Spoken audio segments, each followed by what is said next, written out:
Olá pessoal, aqui quem fala é o Rafael, criador do canal O Dinheiro Trabalhando para Você. Desde já gostaria de pedir a sua inscrição, o seu like, para que você possa cada vez mais estar participando conosco dessas análises. E hoje vamos estar analisando, o índice mais importante aqui do nosso país, o Ibovespa AB3, Brasil, Bolsa e Balcão. Entender um pouquinho dessa trajetória da bolsa, Você como um investidor, você como uma pessoa que gosta de entender da economia do país, das finanças, precisa entender um pouquinho o que é esse índice, o Ibovespa, e também como está a sua performance, também qual que é a sua trajetória. Então, desde já, mais uma vez, gostaria de pedir, estamos iniciando aí o canal com alguns inscritos e eu gostaria de pedir a sua inscrição para que você possa estar nessa trajetória aí acompanhando as análises das empresas. Logo começaremos, o balanço do terceiro tri, das empresas, e vamos estar aqui comentando das principais empresas o balanço patrimonial, o balanço trimestral, desses resultados financeiros. E hoje vamos contar então um pouquinho, como eu já falei, do Ibovespa. Primeiramente, lá nos anos 70, mais antigamente, existia uma bolsa apenas no Rio de Janeiro, no estado do Rio de Janeiro.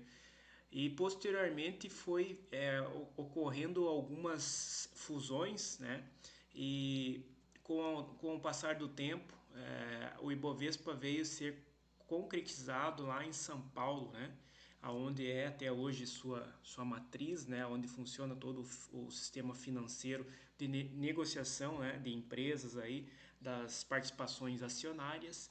E hoje a bolsa está consolidada, Brasil, Bolsa e Balcão, em São Paulo, como eu já havia mencionado. Então, pessoal, a quantidade de investidores na bolsa ela vem crescendo gradativamente, exponencialmente nos últimos anos. E um relato aqui que eu achei interessante aqui no gráfico, em 2015 havíamos apenas 500 mil investidores na bolsa aqui. E houve também aquele episódio político, onde foi realizado o impeachment da presidenta Dilma. E posteriormente a isso, uma expectativa, vamos dizer assim, do ponto de vista político mais interessante, houve um aumento de investidores muito relevante. Então a gente percebe que 2015 até 2020 houve um aumento aí pelo menos em 100% para mais, em torno de 2 milhões na pandemia.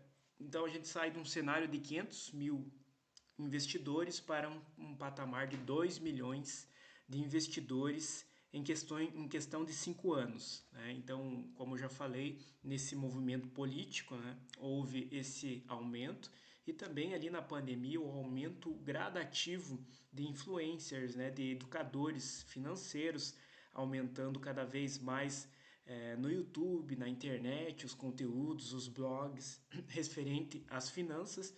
Isso cada vez mais vem trazendo investidores, principalmente CPFs, investidores, pessoas físicas, investindo seus recursos, na B3, e também empresas, gestoras, entre outros.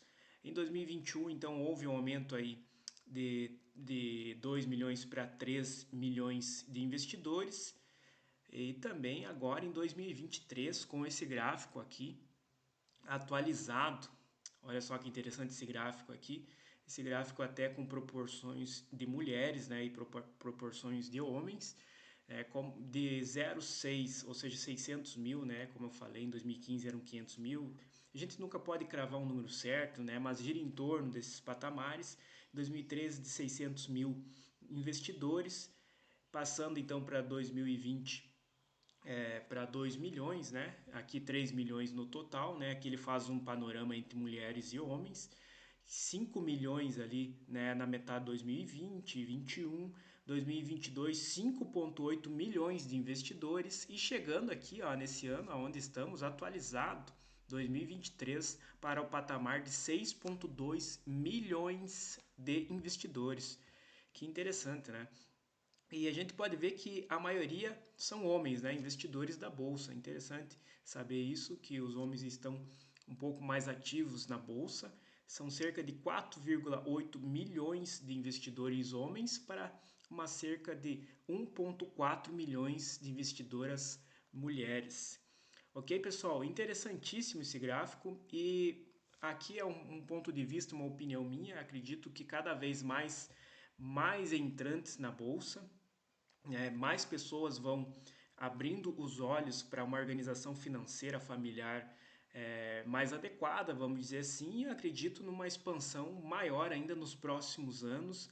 Então, quanto antes você se posicionar de uma forma inteligente, interessante na bolsa, melhor. Então, isso pode até favorecer, inclusive, a B3, né? O código B3, a empresa B3, que é interessante até, quem sabe, olhar estrategicamente, né, para essa empresa, que quanto mais entrantes na bolsa, né, no Brasil, bolsa e balcão, mais a B3, né, vai cada vez mais se consolidando como empresa nesse patamar. Então, esse olhar estratégico é interessante, né, cada vez mais estar observando essa empresa B3, que ela se torna-se, então, né, um monopólio, né, no país, no Brasil.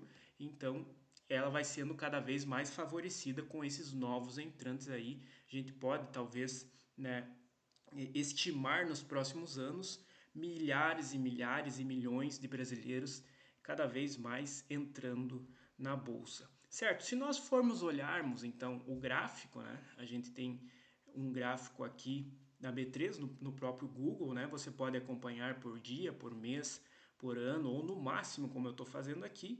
Então a gente tem o início da sua cotação histórica na B3 lá em 12 de maio de 2006, 40 mil pontos.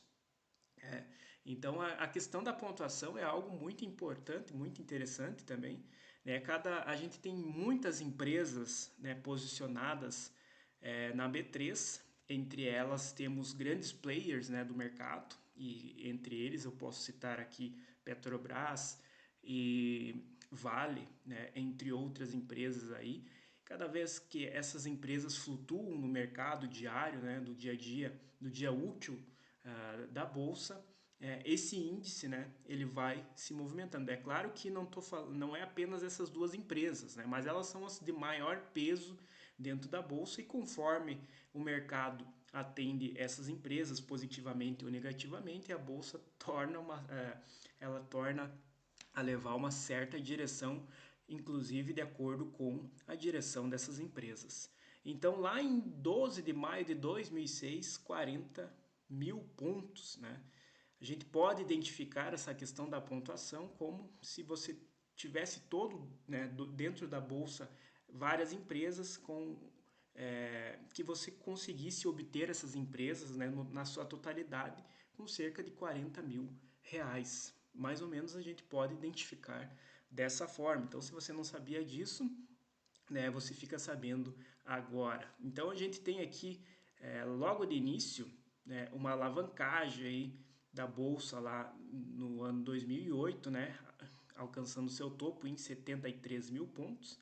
Depois a gente tem, olha só esse movimento aqui, essa queda aqui radical em 2008. Quem não lembra, né? 2008, aquele episódio lá dos Estados Unidos, né? Uma crise imobiliária que afetou o mundo todo. Ou seja, tudo que afeta nos Estados Unidos afeta o mundo todo, pois eles têm, né, uma potência enorme financeira, uma potência, né, em termos militares, em termos tecnológicos. Então, os Estados Unidos todo fecha, né? Tudo está voltado para os Estados Unidos. Então, com aquela crise imobiliária, nós estávamos num pico lá em 2008 de 71 mil pontos, vindo então, né, caindo aí quase 50% e 36 mil pontos. Depois a bolsa retomou, né, foi caranguejando aqui, né, mantendo relativamente a sua média nos 40, 50 mil pontos, né, até 2015 ali naquele episódio, né, político que eu acabei de mencionar, que relacionado ao impeachment, né, da presidenta Dilma. Então, a partir de então, quando o seu vice, né, o Temer, assumiu, com aquela expectativa de mudanças, né, houve um certo boom, né, que chama na bolsa picos, né, relacionados aqui. Ela começou então a explosão em 3, 4 anos, subindo para os seus 118 mil pontos, né? Que interessante. Então a gente tem, é muito importante observar os movimentos. A gente tem uma próxima queda aqui em 2020, em função da pandemia, né? Então a gente estava no topo lá em 118 mil pontos em 2018, 19, caindo para 60 mil pontos e depois, logo após a pandemia, retornando, né? Retornando para os seus patamares ali de 120, né? Nós chegamos a um pico aí em 2021 de quase 130 mil pontos, 129 mil pontos a bolsa. E agora segue caranguejando, né? E como passou de 2019 a 2015 caranguejando. Então ela pode ficar caranguejando, né, na sua média por um bom período até que surja um movimento político ou um movimento financeiro que pode dar aquele boom, certo? Mas então, analisando a bolsa, a gente tem que sempre estar olhando as suas médias e estar prospectando. Qual que seria os alvos do Rafael? Então aqui eu tenho também o histórico, né, do preço sobre lucro da bolsa. Então nós temos aqui um preço em 2008 de quando a bolsa estava nos seus picos lá, né, antes da crise imobiliária, um preço sobre lucro em 15,46. Depois da crise, né, ela caiu lá para 6,17. Sempre quando chega nos picos, né, no boom da bolsa, o seu preço sobre lucro ela aumenta, né? Aqui também, antes da pandemia, ou melhor, depois, né, da pandemia, atingiu seu topo ali em 24,69. E qual que é o preço sobre lucro hoje, em 2023, da bolsa? Olha só, nós estamos nos patamares de 6,16, que significa que ela pode, então, a gente pode estar comprando muito descontado as empresas, né? A gente pode, 6,16, olha esses patamares, aonde que a gente volta? A gente volta lá para 2007, 2008, né? Na crise imobiliária, nós estamos de novo em patamares de 6,48 vezes lucro. Então, um indicador interessantíssimo. Alvos do Rafael. Quais que seriam os alvos do Rafael para o Ibovespa?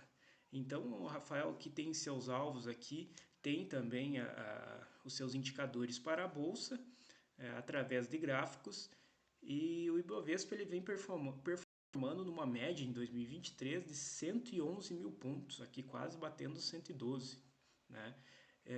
Eu tenho um desconto aqui para a Bolsa em 107 e uma máxima para a Bolsa em 116, né? Ontem, na sexta-feira, dia 20, ela acabou fechando em 113. Então a bolsa está performando na sua média, né? No 112, 113. Né? Inclusive essa média que eu estou calculando aqui, ela está acima de 2022, né? Que teve numa média em 109. Tá? Então a bolsa está performando acima da sua média do ano passado, está performando então melhor. Alvos do Rafael. O Rafael tem um alvo assim, em 136 mil pontos. Isso vai acontecer? Isso vai acontecer, Rafa? Não, pode ser que não aconteça, né? Isso são apenas alvos baseados em estatísticas, baseados em média, limites superiores e inferiores, ela baseado também, né, na sua amplitude, né? Por que eu falo amplitude? Porque lá nesse ano de 2023, lá em março, ela estava em 98.